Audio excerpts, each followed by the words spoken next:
the time of this recording, tomorrow is Beltane, and we've got a bunch of our friends coming out here. Like a couple of them are new students that are going to be inducted tomorrow, start their studies.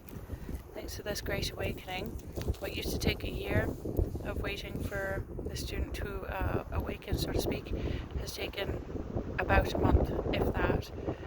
Everything has been sped up quite quickly. Some of the symptoms are, for one student, getting extremely suicidal and depressed. We call this shadow work. The whole ego has to die before you can embark on a path like this.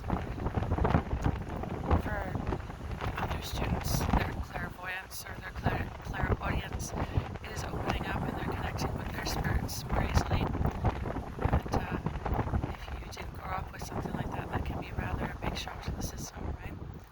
So they'll be getting inducted tomorrow. So we'll have a really big fire, and there's a gorgeous river down there. So they're going to go and do their blessing wash in the water. They'll get blessed by fire, so just dancing around the fire. They'll get blessed by water. They'll get blessed by the air and by the earth. So it's all part of the ceremony. You get to study with an elder. Every different tribe has their own version of this ceremony. Which leads me to my next point. I've been seeing and hearing a lot of people calling themselves Druids. The term Druid is one that comes with a certain amount of prestige, belongs to certain races of people. It takes years and years and years of study, usually under an elder of some form or another. You can't usually just become a Druid all by yourself.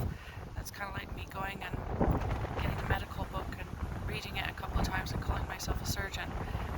That's not how it works. It's just the same as the indigenous people here. It's an indigenous title. Might be a different indigenous group of people than what's here in North America, but it's still an indigenous term. It's a term used for wisdom, for the most intelligent people, well, not most intelligent, but the studied and learned of the clan. Druids would be Breton. Those are the law keepers. They remember all the laws. They would be the judges. They would make decisions in arguments, or if somebody broke a law, they would oversee a trial and dole out a judgment, so to speak. I'm just kind of grazing over this information at this point in time. You have different kinds of druids as well, like other than just Breton as well, like ovates, and you have your healer druids, and then you have your bards. Some would say the bards are key to the history of the people, right?